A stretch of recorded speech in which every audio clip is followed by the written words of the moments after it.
खालसा वाहिगुरु जी की फतेह। आज का दिन छोटे साहबजादों साहबजादा बाबा जोरावर सिंह जी, साहबजादा बाबा फतेह सिंह जी और दादी माता गुजर कौर जी का शहीदी दिवस है। मैं साहबजादों और दादी माँ के चरणों में बारंबार नमन करता हूँ। संगत जी, वजीर खान सोचता था कि मैंने साहबजादों को मार दिया है, शहीद कर दिया है, लेकिन वह उन्हें शहीद करके भी, उन्हें मार कर भी मार न सका। वह आज भी जिंदा है। वह आज भी हमारे दिलों में, हमारे बोलों में, हमारी सोच में, हमारे जीवन में जिंदा है। आज भी साहबजादों के जीवन से सीख लेकर हमारे जीवन रोशन होते हैं।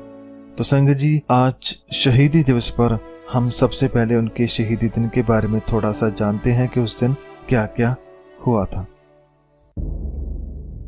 संगत जी, हमने पिछले कई दिनों से साहबजादों के इतिहास को थोड़ा बहुत जानने की मिलजुल कर कोशिश की है, लेकिन आज छोटे साहबजादों की शहीदी से पहले हम माता गुजर कौर जी के बारे में थोड़ा सा जानते हैं, क्योंकि कुछ लोग समझते हैं कि वह बुजुर्ग थी इसलिए उनका दिल कमजोर था। लेकिन याद रखने वाली बात यह है कि माता गुजर कौर जी, जिनका पहला नाम गुजरी था, वह कोई छोटी मोटी औरत नहीं, वह एक पूरे नगर आनंदपुर की महारानी थी। श्री आनंदपुर साहब को बसाने वाले गुरु तेग बहादुर जी की पत्नी है। वह शहीद भाई कृपाल चंद की बहन है। वह शहीद पति गुरु तेग बहादुर जी की पत्नी है। वह शहीद 4 साहबजादों की दादी है। वह गुरु गोबिंद सिंह जी की माँ है।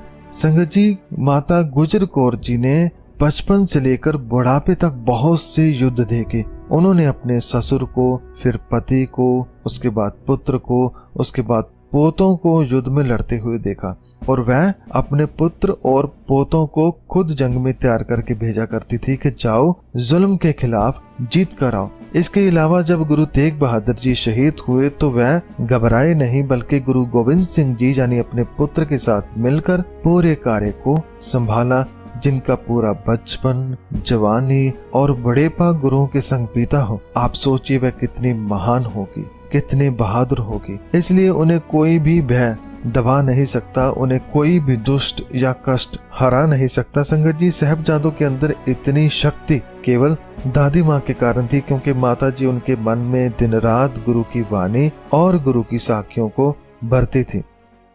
तो आज 13 पो का वह दिन है जिस दिन आखिरी बार दादी पोतों का मेल हो रहा है।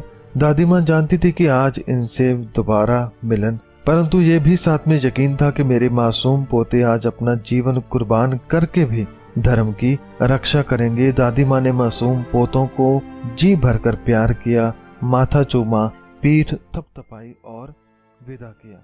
और आज दादी माँ ने दोनों हाथ जोड़कर परमात्मा का शुक्र किया और अपने पति गुरु तेग बहादुर को याद किया कि आपके पोते आप ही की राह पर चल रहे हैं, ये बिल्कुल आप पर ही किए हैं। जरा भी नहीं घबराए, जैसे आप जुल्म के विरुद्ध डटे रहे ऐसे ही ये हैं, बिल्कुल आपके जैसे। दादी माँ टिकटकी लगाकर तब तक सुंदर बच्चों की ओर देखती रही जब तक वे आंखों से ओझल न हो गए। माता गुजरी जी पोतों को सिपाहियों के साथ भेजकर वापस ठंडे बुर्ज में गुरु चरणों में ध्यान लगाकर वाहे गुरु के दर पर प्रार्थना करने लगी, हे अकाल पुरख परमात्मा, बच्चों को सिक्खी सिदक में कायम रखने में सहाय होना। हे मेरे दाता, धीरज और बल देना इन मासूम गुरुपुत्रों को, ताकि बच्चे कष्टों का सामना बहादुरी से कर सकें।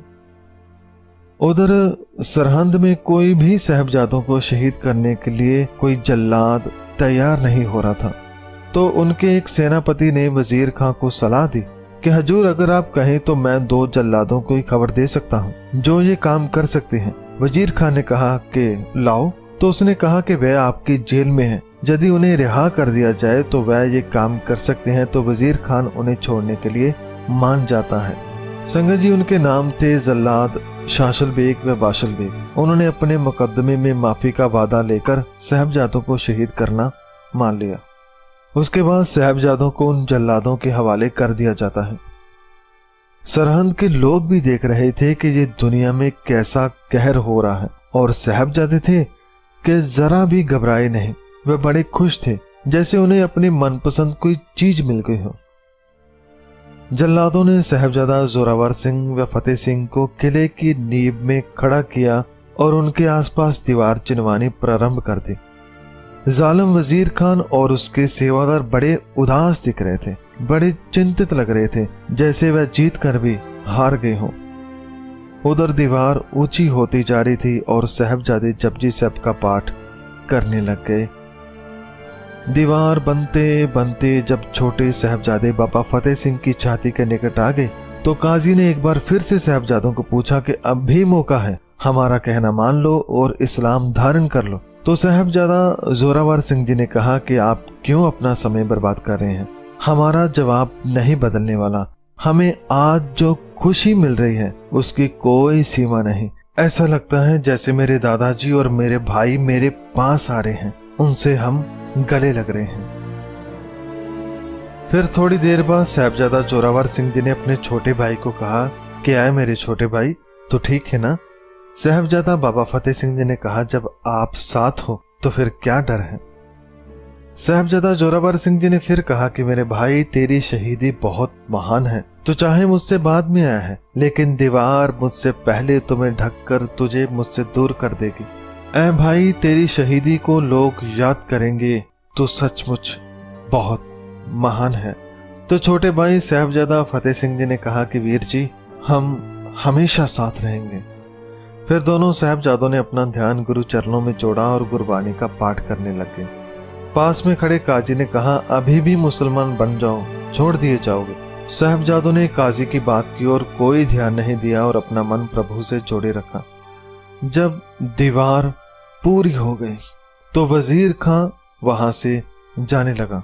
वजीर खां ने सोचा कि अभी साहबजादे शहीद हो चुके हैं, लेकिन कहते हैं कि दीवार थोड़ी ही देर में गिर गई और साहबजादे बेहोशी की हालत में पाए गए। जब वजीर खां ने मुड़कर देखा कि साहबजादे तो अभी जिंदा हैं, तो उस जालिम ने जल्लादों को इशारा किया कि इनका सिर कलम कर दिया जाए। तो फिर जल्लादों ने वजीर खां के कहने पर छोटे छोटे मासूम साहबजादों को शहीद कर दिया।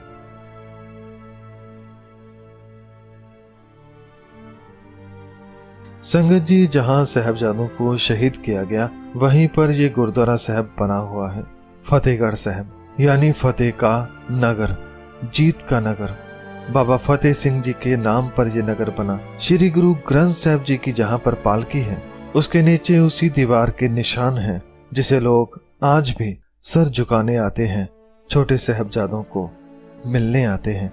मैं छोटे साहबजादों के चरणों में कोटि कोटि नमन करता हूँ, जिन्होंने हंसते हंसते शहीदी प्राप्त की, पर जुल्म के आगे सर नहीं झुकाया और हमें भी सर उठाकर जीने का सबक दे दिया।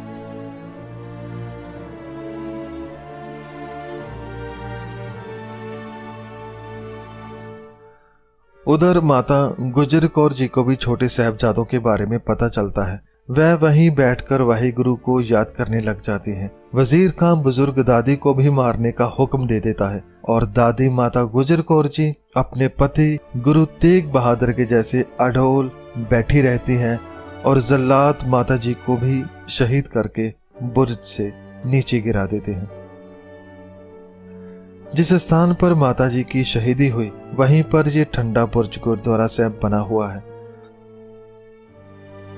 अंत में संगत जी मैं कहना चाहता हूं कि जिस वजीर खां ने और उसके दरबारियों ने छोटे साहबजादों को शहीद किया, उनके घरों पर आज दिए भी नहीं चलते और इधर साहबजादों की याद में हर रोज हजारों लोग उनके दर्शनों के लिए लाइन में खड़े रहते हैं। जो दिया साहबजादों ने शहीदी देकर जलाया, उसका प्रकाश दिन प्रतिदिन बढ़ता ही चला जा रहा है और उनका प्रकाश सदा बढ़ता ही रहेगा। उनकी शहीदी हमारे अंदर जुल्म के खिलाफ लड़ने की शक्ति भरती है और हमें सिखाती है कि झूठ या जुल्म चाहे कितना भी चमक दमक वाला हो, बड़ा हो, ताकतवर हो, मगर वह सत्य के सामने छोटा ही होता है, उसकी चमक नकली ही होती है। संगत जी, मैं ज्यादा कुछ और ना कहता हुआ फिर से साहबजादा बाबा जोरावर सिंह, साहबजादा बाबा फतेह सिंह और दादी माता गुजर कौर जी के चरणों में प्रणाम करता हूँ, कोटि कोटि नमन करता हूँ। वाहिगुरु जी का खालसा, वाहिगुरु जी की फतेह।